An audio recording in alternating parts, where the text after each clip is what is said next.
Hey, what's up everybody? It's Graphic Phoenix back with another video today, and today I'm coming at you with a much anticipated video. This is going to be some general information about the ACKIE monitors. Now this isn't going to be my full care video, as I'm going to do that when I have both their brand new cages made, but I figured I'd get something out there for people that are looking to get ACKIEs. Some information, of course. First I want to put this disclaimer out there: do not go based on all this video. Do as much research as you possibly can. These guys are not necessarily beginner reptiles, but I don't call them advanced either. They're more intermediate. So first off, we want to make sure that we have the proper accommodations for one. These guys do require large cages. As you can tell, this is a massive cage, and they use pretty much all of the space. I'm going to be moving them into a little bit smaller cages. Their new cages are going to be 48 inches long, so 4 feet long by, I believe, 20 inches deep by 16 or 20 inches tall.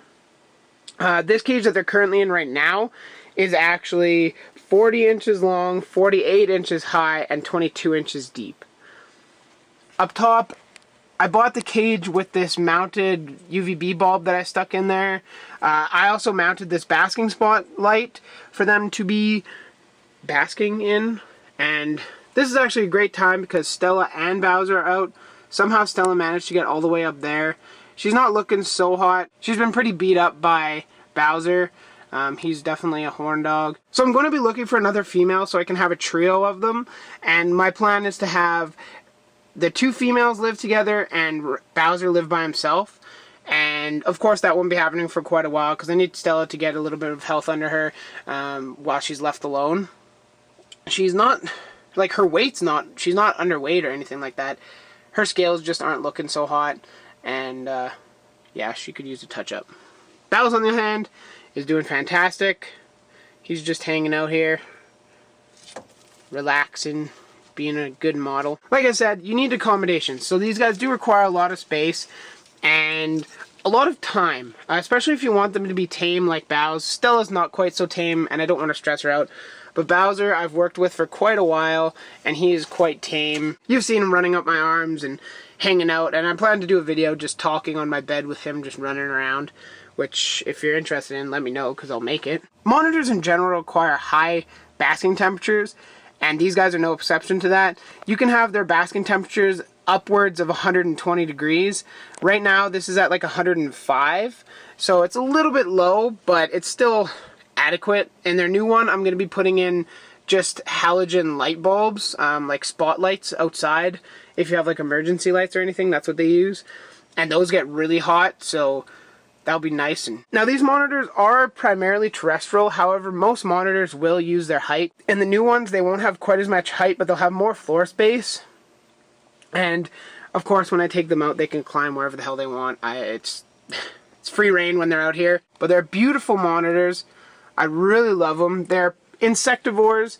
You can feed them like hard-boiled eggs, some ground beef, crickets, obviously, dubias they'll eat, which are illegal here. A lot of people ask me why I don't feed dubias, and that's why they're illegal where I live, so I can't feed them that. As you can tell, I have a buttload of cork bark in here as well.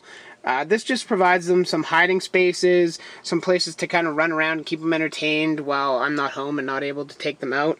Because these are fairly high energy monitors, and they will be running around and doing a bunch of stuff all day, and then they conk out at like 8 and sleep till morning time. That's what's generally happening. All monitors are very intelligent and will learn to recognize you, learn to interact with you. That's why you gotta spend the time with them, because the second you break their trust, it's broken. You gotta start from square one, because they are not stupid animals. They know what's what. They know who's who. Like, Bowser won't come out on my mom or any of my friends. He'll come out, I'll stick my hand to him, he'll lick me, he'll jump on me, and from there I can move them to them, but it's me and me only, which is kind of cool. I like that. They're very personal in that manner. In Canada, they're pretty expensive. I paid $450 for Bowser and $500 for Stella, which is a little high. Their availability is especially here in Canada, not all that available, to be honest with you, unless you're getting imports from Europe, or there's a great breeder, Canadian Cold Blood, that breeds them out here. But other than that, they're not all that common up here in Canada. I believe they're fairly common in the States, but even then, they're not cheap, especially for what the people in the United States are used to paying. They think a $150 tortoise is expensive. Well, come up to Canada and pay $600 for the same one. These do require UVB light. They do need heat, obviously. They have a water bowl. To be honest, I really don't know if they use it at all. I've never caught any of them drinking or anything like that. I do spray them occasionally. As you can tell, the wood's a little darker here than it is up top there. And that's because I did mist them just prior to this to get a little bit of humidity in here.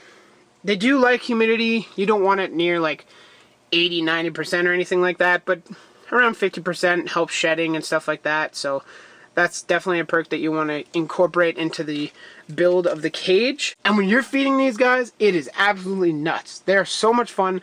Go check one of my other videos I did here in May. I fed them and Bowser goes psychotic. It's fantastic. I think that's everything I wanted to say. That's just some general info. A lot of people have been bugging me to make a video like this, and I didn't really want to make a true care video until everything's ready. This cage is sold. The other cages are made. I'm still working on those cages. I need 2 people to do it, and last time I asked my dad, he's just like, well, I've got stuff to do. It's like, okay, well, thanks. I appreciate that. Anyways, I hope you guys enjoyed the video. If you did, in fact, enjoy it, drop a like down below. There's a little thumbs up. Click that. That shows me that you guys want to see this, and you like the May Madness videos. As well as drop any questions, comments, concerns, video recommendations, anything like that in the comments down below. I will be doing a shout out for those of you who comment and interact frequently in the show. Of course, there'll be kind of mini shout outs in the Q&A video, because I will be saying everybody's name that dropped the questions. But at the end of May, I'm just going to do like a thank you to you guys who I regularly see in the comments, who interact and comment and hang out.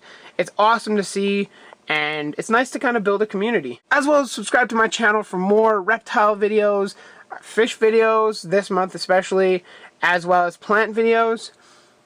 If you guys don't like one of them, I encourage you to watch it anyway. I used to not like fish or plants, and here I am today with both fish and plants. I hope everybody has a great Tuesday. Graphic Phoenix, out of here.